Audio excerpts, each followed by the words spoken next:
오늘 저는 유다가 멸망한 이유라는 제목으로 말씀을 나누려고 합니다. 제목이 좀 부정적인 것처럼 느껴지지만 역사학자들은 과거 실패한 비운의 역사를 남겨놓고 그걸 공부케 하는 이유는 그 비운의 역사를 배움으로 인하여 새로운 희망의 역사를 쓸 수 있기 때문인 것입니다. 오늘 이 예레미야서를 통하여 보여주는 이 유다 나라의 비운의 역사가 우리네들의 잘못된 신앙의 잠에서 우리를 깨우고 우리의 삶을 회복하고 나라를 회복하고 교회와 우리의 심령이 회복되는 은혜가 있기 위해서 제가 유다가 멸망한 이유라는 제목으로 말씀을 드리고자 하는 것입니다. 예레미야는 유다 왕 요시야가 통치하던 BC 628년경에 선지자로 부르심을 받은 사람입니다. 그러나 그가 눈물의 선지자였지만 비운의 선지자인 것은 자기가 섬기고 있는 유다 나라의 멸망을 예언해야만 하는 슬픈 운명을 띠고 난 선지자입니다. 하나님께서는 예레미야를 부르시고 그 예레미야에게 말씀하셨습니다. 내가 무엇을 보여주든지 보고 무엇을 말하게 하든지 말하고 그리고 무엇을 명하든지 너는 외치라고 말씀했어요. 그럴 때 예레미야는 하나님, 나는 너무 슬픈 사람입니다. 나는 아이라 말할 줄 모릅니다. 무엇을 보여주시며 무엇을 말하게 하시겠습니까? 그럴 때 하나님께서는 예레미야에게 환상 속에 두 가지를 보여주십니다. 첫째는 살구나무를 보여주셨고, 둘째는 이글이글 이렇게 막 끓어오는 불가마가 북쪽에서 남쪽으로 이렇게 기울어져 있는 것을 보게 만들어 주셨습니다. 그것은 뭘 의미하느냐 하면 북쪽에 있는 바벨론 나라가 맹렬한 불같이 화염을 품고 남쪽에 있는 유대 나라를 침공하여 유대 나라를 다 집어삼킬 것에 관한, 그래서 유대 나라가 멸망에 이를 것에 관한 계시였습니다. 이 말씀의 의미는 이것은 살구나무는 이것은 꼭 이루어질 하나님의 뜻이라는 거예요. 결국은 하나님의 말씀대로 BC 586년 유다는 바벨론에 의하여 멸망합니다. 그런데 그 하나님의 나라, 하나님의 사랑받은 백성들이 살아가는 그 땅이 왜 이방 나라인 바벨론에 의하여 멸망받았을까? 그 이유를 오늘 본문에서 말씀하고 있습니다.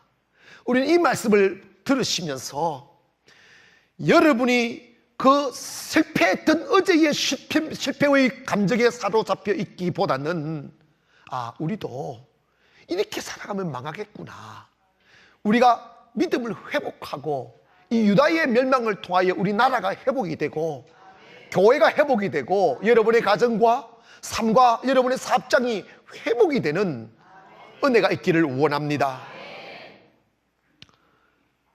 유대 나라가 바벨론에 의하여 멸망한 그 이유를 보면 첫째로는 유대 나라가 영적인 퇴보의 길을 걸었다고 이사야 29장 이하에서 말씀하고 있는데, 첫째로 그 유대 나라는 영적인 소경이 되었다는 거예요.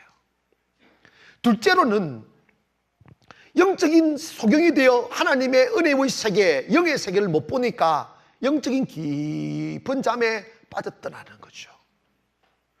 영적 잠에 빠졌다 보니까 본시 하나님께서 인생을 창조한 목적이 하나님께 예배하고 하나님께 영광을 돌리고 하나님의 기쁨이 되기를 원하셨지만 그들의 예배는 의식과 형식주의에 빠지게 되었습니다. 예배의 감동이 사라졌어요. 예배 드릴 때 기쁨이 사라졌어요. 가슴을 뜨겁게 하는 성령의 은혜의 임재가 사라졌어요. 그러다 보니까 예배가 형식에 빠져서 재미가 없고 그냥 예배 보러 간다고 말하는 거예요. 누군가가 말하기를 역사는 수레바퀴라 말했듯 2000년이 헐쩍 지나버린 지금의 시대에 살아가는 우리들의 모습을 이렇게 비교해 보면 어쩌면 그토록 유대나라에 멸망되기 전에 유대나라의 모습을 답습하고 있는지 모릅니다. 너무나 많은 닮은 꼴이 많아요. 그래서 오늘 저는 우리가 이렇게 망해서는 안 된다. 오늘 우리가 다시 한번 회복되기를 원하며 살아나기를 원하며 하나님의 은혜의 자리에 머물러 있는 민족이 되기를 원합니다. 일부 예배 누군가가 기도하는데 50년 전에 우리나라가 세계 최빈국에서 이제 세계 10대 강국으로 바뀐 우리나라라고 표현하더라고요. 우리 한때 가장 가난했던 나라였습니다. 국을 하며 살아야 되고 아침에 뭐 먹을까를 두려워하고 걱정하고 근심하며 쌀밥 한 그릇 먹어 먹고 죽는 것이 손이었을 적이 있었습니다. 그런데 지금 우리는 배부름에 취해져 있고 너무나 경제적 풍요 속에 우리는 영적인 잠에 빠져들고 있습니다. 하나님을 믿는 사람들은 땅에 보이는 세상 것을 바라보며 살면 안 됩니다. 골로새서 3장 1절 이하에 이런 말씀이 있어요. 그러므로 너희가 그리스도와 함께 다시 살리심을 받았으면 위의 것을 찾으라. 거기는 그리스도께서 하나님 우편에 앉아 계시느니라. 위의 것을 생각하고 땅의 것을 생각하지 말라. 그런데 교회를 다니는 우리들일지라도 우리들의 눈시울을 적시는 고통, 염려, 근심의 문제가 어쩌면 내가 하나님을 사랑할 수 있을까? 어떻게 하면 이 게으름에서 벗어나 기도하는 사람으로 살 수 있을까? 어쩌면 내가 어떻게 해야 하나님의 일을 하며 살 수 있을까를 근심하지 아니하고 우리의 근심의 95% 이상은 전부 다 먹는 일, 입는 일, 자는 일, 세상 일, 사업하는 일, 돈 버는 일에 다 빠져서 세속적인 근심의 노예로 살아가고 있습니다. 그 결과 땅의 것을 찾느라, 돈 버느라, 일하느라 바쁘다는 핑계로 기도하지 못합니다. 예배 시간이 줄어듭니다. 예배 시간이 아깝게 느껴지는 거예요. 그런데 여러분 이거 기억해야 됩니다.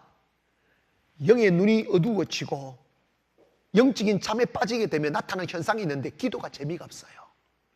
기도하기 싫어요. 기도 응답이 믿어지지 않는 거예요.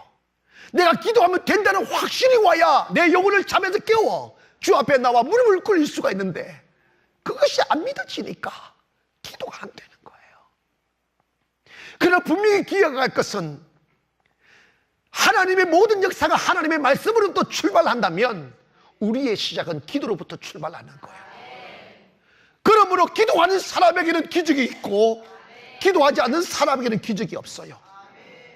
기도하면 무엇인가 창조됐지만 기도를 멈추어 버리면 우리 인생 또한 멈추게 되는 것입니다. 예배가 형식에 빠졌으니까 예배 시간에 감동이 없어요. 제가 충격을 받은 게 있어요. 그래서 나는 우리 교회는 그렇게 하면 안 되겠다는 생각을 하는 거예요. 근데 그 결과 우리 교회는요 젊은 사람도 많고 애기들이 버글버글하고 이 은혜입니다. 그런 줄 아셔. 제가 너무 젊어 놓으니까 젊은 사람들이 많이 오는 거예요. 그런데 이름을 대면 알만한 유명한 목사님 교회가 우리 교회가 하지만 GT에서 설교 방송을 하는데 성도들이 이렇게 쭉 비춰주는 거예요. 오래된 교회니까 사람들은 많았습니다. 근데 보면 볼수록 제가 막 충격을 받는 거예요. 그게 뭐냐면 얼굴이 붉고 막 감이 터지고 막 감동이 있고 그래서 충격을 받는 게 아니고 다 자고 있는 거예요. 다 주무시는 거예요. 목사님은 따로 놀고 계시더라고요. 그러면서 색깔이 하얘. 그냥 하얀 색깔이 쫙 가는 거예요. 검은색이 별로 안 보이는 거예요. 다 백발 노인들만 앉아 있는 거예요. 그분들은 옛날부터 교회를 다녔기 때문에 교회에 나오는 것이 습관화되어 있어요. 저라도 교회 안 나오면 죽는 줄 알아요. 예배가 감동이 없습니다. 기쁨이 없습니다. 생명이 없습니다. 그런데 저 큰 교회가 10년 지나고 20년 지나면 어떻게 될까 상상이 되는 거예요. 교회가 살아나야 됩니다. 젊은이가 따라가면 안 되는 거예요. 아이들이 넘쳐나야 됩니다. 그러려면 교회가 살아있어야 돼요. 예배가 감동이 있어야 돼요. 예배가 기쁨이 넘쳐야 되고, 예배 한번 드리고 나면 가슴이 뜨끈뜨끈하고 막 전깃불에 막 감전된 느낌이 들어야 되고 할렐루야, 그런 은혜가 있어야 되는 거예요. 예배는 감동입니다. 예배는 전율입니다. 예배는 하나님의 성령의 임재에 그 감동에 젖어 영적인 카타르시스를 느끼는 흥분된 순간인 것입니다. 그래야만 되는 거예요. 여러분, 삶이 알몸이 지치고 힘들어도 사랑하는 사람과 함께 있으면 그 사랑이 내 아픔을 다 위로해 주듯이, 영적인 하나님이 계신 이 주님의 전에 와서 예배 드리면서 세상 삶에 지치고 흔들리고 외롭고 공고하고 가난과 싸우며 지쳐가는 영혼들도 교회 와서 하나님의 사랑에 감전되면 그 사랑이 나를 치유해 주는 거예요. 그래서 이 자리에 앉아 있으면 행복하고, 찬송 부르고 있으면 행복하고, 기도하고 있으면 행복해질 때 회복이 일어나는 거예요. 그런데 지금 우리 한국 교회를 보면 유다 나라가 멸망하기 직전의 그 옷을 입고 있어요. 교회 예배 시간에 살아있는 눈망울이 떠나가고 있어요. 눈이 바짝바짝 애들이 전부 다 눈꺼풀이 천근만금처럼 무거워가지고 뜬다고 정신이 없어요. 제가 또 저같이 이상한 목사 만나면 자는 사람 내버려 두지 않고 자꾸 이름 불러 사니까 무슨 보니까 눈을 뜨기는 떠야 되겠는데, 이게 깔아앉는 눈썹이 그냥 천근같이 무거워가지고 예배 시간에 잠과 싸우느라고 정신없이 보내는 사람이 있을지 몰라서 제가 침을 놓는 거예요.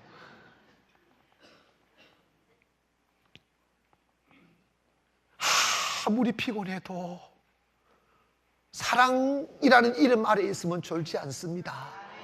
예배가 사랑이에요. 은혜임을 믿기를 원합니다. 그런데 지금 우리나라의 상황을 한번 보십시다.